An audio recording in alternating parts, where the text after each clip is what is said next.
In this ride, we'll be going from a congested business residential area to a scenic view above Laguna Beach called Top of the World. There are several uphill grades and speeds are generally slow.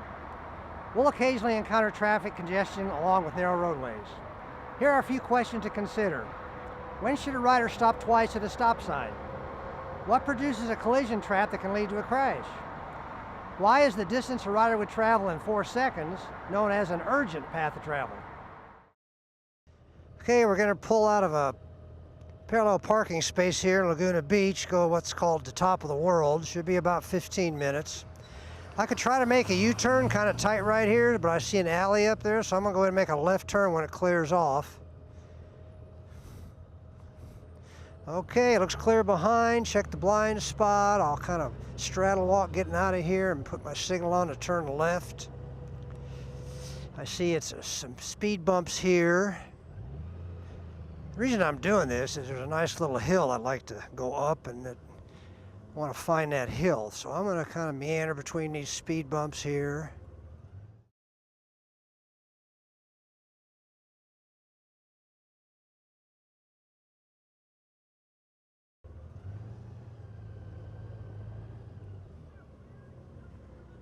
Looks like we have a traffic jam going on here. Let's see what's happening.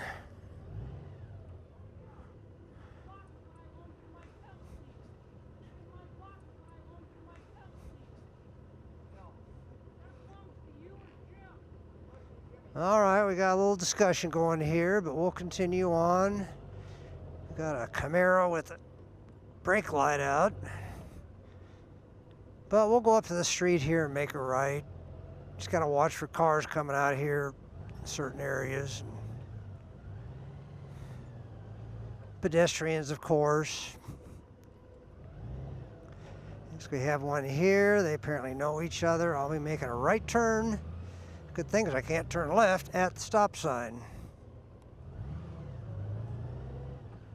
Watch for pedestrians here. Stop short. Make sure you're pedestrian okay.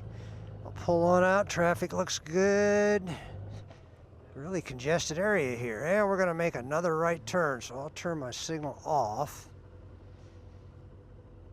When I first started riding, I always turn the signal off about halfway through a turn. This is automatic, but it's probably a good habit to have anyway, but I'm going to go ahead and put the signal right back on. I see we're at the all-way stop again, so I'll take my space to the right part of this lane, make the stop. Watch for pedestrians. I think I'll make my turn now. Kind of a tight one. We got this little hill up here as we head to the top of the world.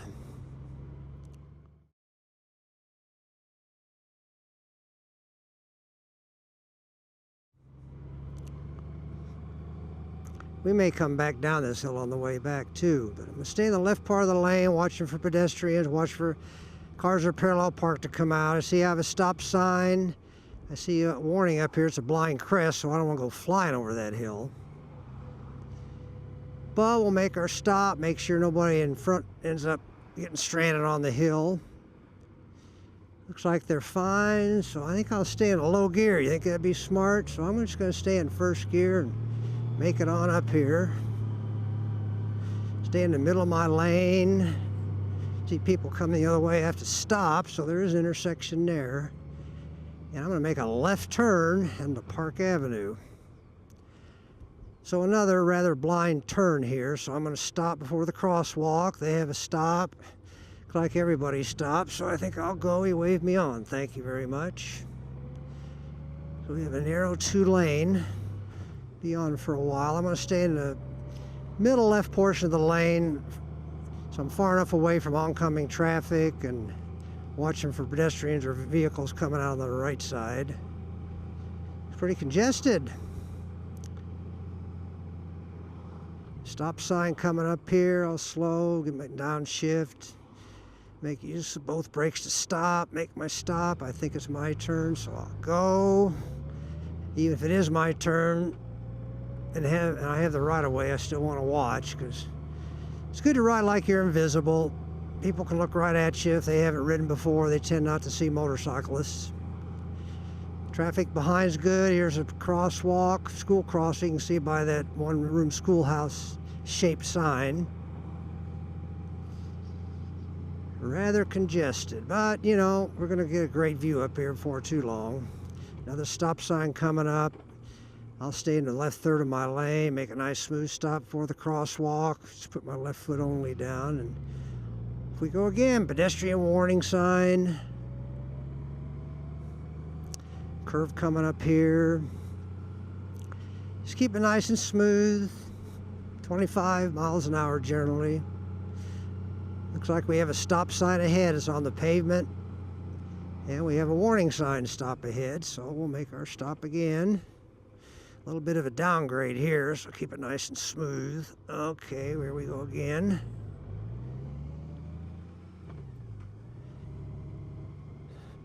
Boy, it'd be tough getting a motorcycle in out of some of these driveways. I'm going to move to the right side of my lane a little bit for that oncoming car. All right, now we're going to head up here. I see a deer crossing. 35 miles an hour, it says on the pavement, and that speed limit sign. So pick it up a little bit here. I'm going to stay near the center line. I can see pretty clearly, and there's plenty of space. The only place somebody can pull out would be on the right side here. So want more time and space to see and be seen. 40 mile an hour speed limit now. Nice wide road now. Generally stay to the left of center here. Looks like a good position to be in. Have some hills and curves coming up here. I'll just keep it smooth. Keep my eyes moving. Forward. Back a bit, then side to side. Keep the eyes moving. Checking for factors and traps. Traps and escape paths. And of course, traps are caused by a combination of factors, usually some kind of special interaction. So my goal is to reduce factors that I might contribute. Don't want them to get too many or too big or something happens. Looks like a 25 mile per hour curvy road intersection on the right. So lots going on here. It's kind of a nice ride, but gee whiz. Something can go wrong pretty quick. So I'm gonna stay in the middle of my lane as I come up here. It gets real wide there if I need to pull off. So it's just nice to have those escape routes that are automatic. Here we have, school should be out now, but I'm noticing the school-shaped warning signs. Stay in the middle of my lane, going around here. Kind of a blind curve, but I've got my 4 seconds where I could stop if I need to.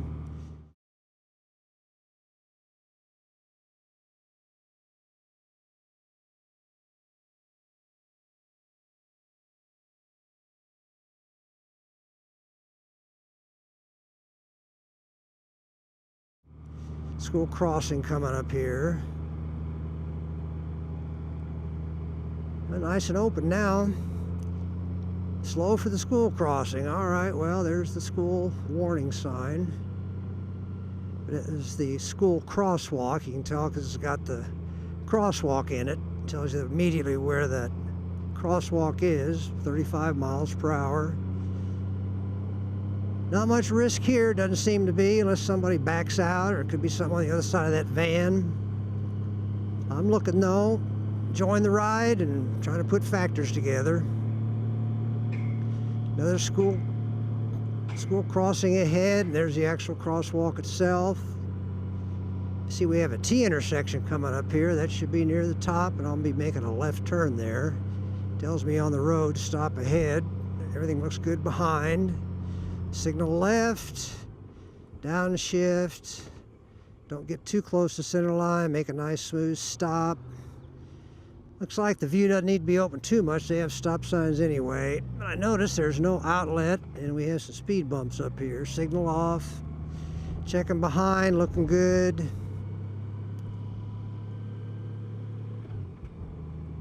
So let me slow for this speed bump. Recommends 15 miles per hour. Not bad. Of course, we're going to make a turnaround up here because this is a dead end. Another speed bump. Gives me the warning sign, but it's right next to the bump itself.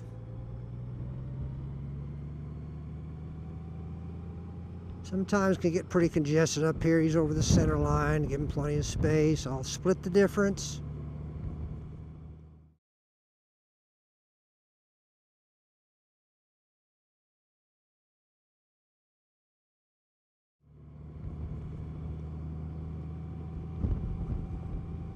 And we'll come up and make our turn. Just take a quick look at the view here. Looks like we have a park ranger there maybe. Some fog moving in. Let's take a moment to answer the questions we posed at the beginning. When should a rider stop twice at a stop sign? Whenever the initial stop occurs too far back to have an open view of cross traffic. What produces a collision trap that can lead to a crash? An interaction of factors, some of which we as riders might contribute.